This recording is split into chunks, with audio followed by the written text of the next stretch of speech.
10वीं कक्षा के बच्चों, अब आपके पास क्षितिज भाग 2 में आपके एक चैप्टर है जिसका नाम है लखनवी अंदाज, जिसको यशपाल जी ने लिखा।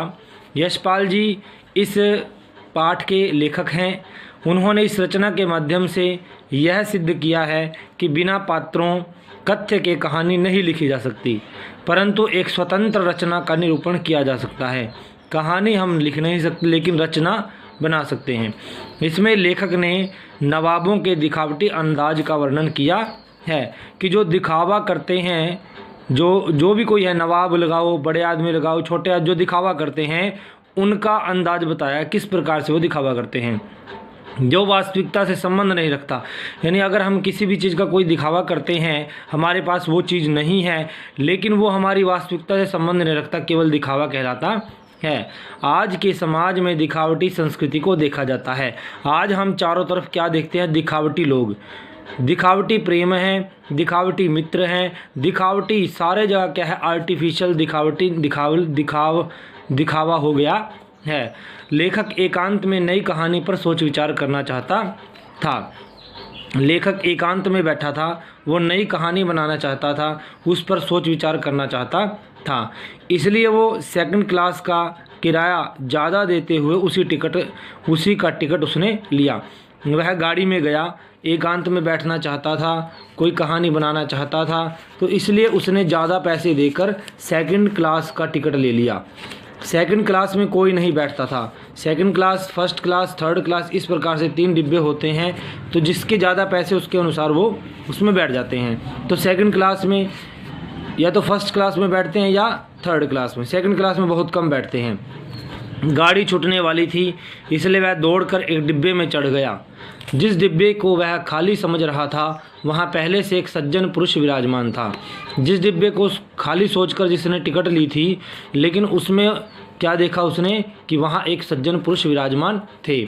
लेखक का उस डिब्बे में आना उन सज्जन को अच्छा नहीं लगा। लेखक को ऐसा प्रतीत हुआ कि जब वो उस डिब्बे में गया, बैठने के लिए गया, तो उस सज्जन को उनका उस डिब्बे में आना अच्छा नहीं लगा। नवाब के सामने तौलिए पर 2 खीरे रखे थे। अब यहाँ से कहानी आरंभ होती है इसके भी लखनवी अंदाज के विषय में, कि नवाब के सामने तौलिए थे, तौलिए पर 2 खीरे रखे थे।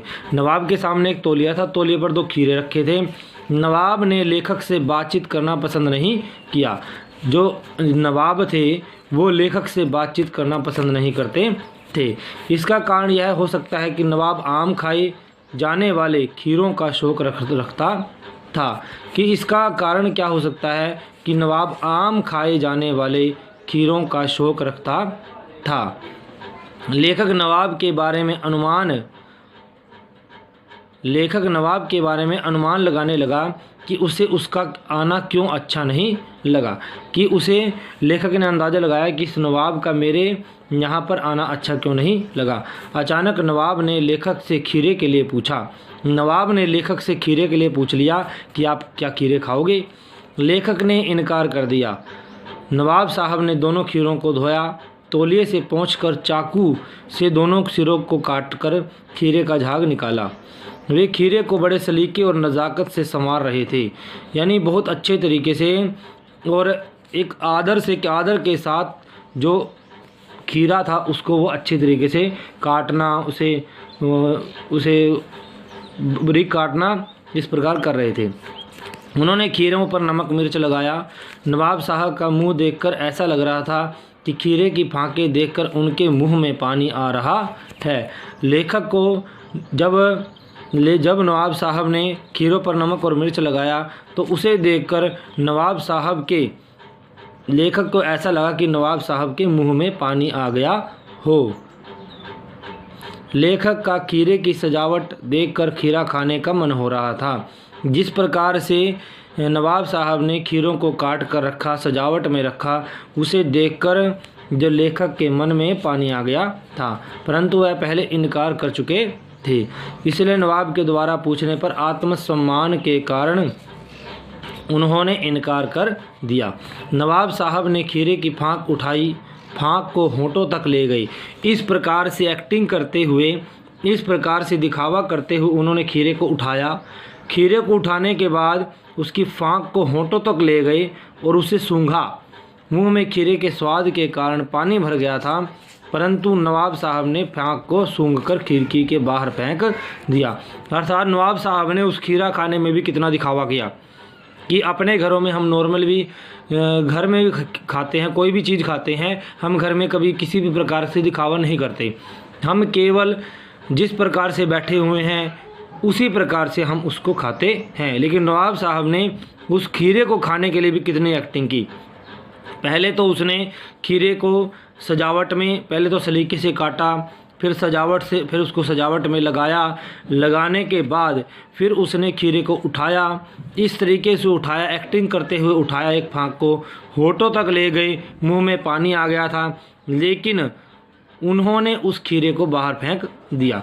नवाब साहब ने सभी फाँकों को बार बार सूंघा और खिड़की से बाहर फेंक दिया। बाद में नवाब साहब ने तौलिए से हाथ पोंछे और गर्व से लेखक की ओर देखा। ऐसा लग रहा था जैसे कह रहे हों, खानदानी रईसों का यह भी खाने का ढंग है। यानी उनके खीरा खाने के ढंग से ऐसा लग रहा था जैसे वो यानी वो इस प्रकार से दिखावा कर रहे थे, वो लेखक को नीचा दिखाने की कोशिश कर रहे थे, अपने आप को बहुत ज़्यादा रईस बना रहे थे। वो कह रहे थे कि हम खीरों को या किसी भी चीज़ को हम इसको स्वाद और अगर हमें अच्छा ना लगे तो हम उसे बाहर भी फेंक सकते हैं। लेखक यह सोच रहा था कि खाने के इस ढंग ने क्या पेट की भूख को शांत किया होगा। लेखक के मन में आया कि जिस प्रकार से इन्होंने इसको खाया भी नहीं, बाहर फेंक दिया, क्या इस ढंग से नवाब साहब की पेट की भूख शांत हो गई। इतने में नवाब साहब ज़ोर से डकार लेते हैं।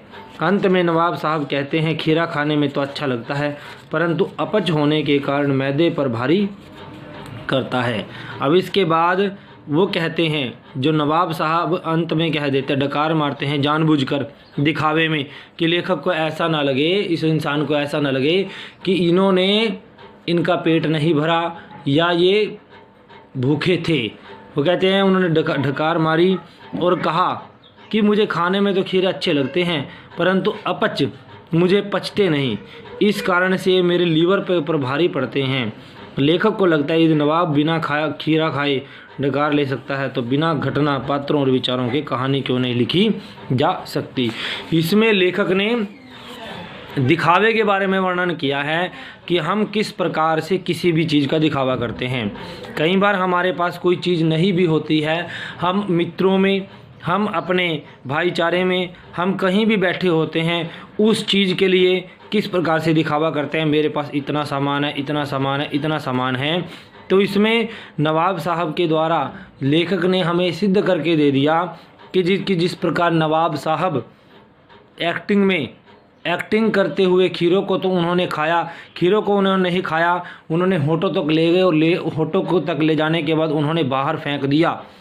भूख लगने के बाद भी खीरे नहीं खाए, केवल किस लिए, केवल दिखावे के लिए, लेखक को दिखाने के लिए कि रईस लोग इन चीज़ों को बाहर भी फेंक देते हैं खाने वाली, केवल दिखावा।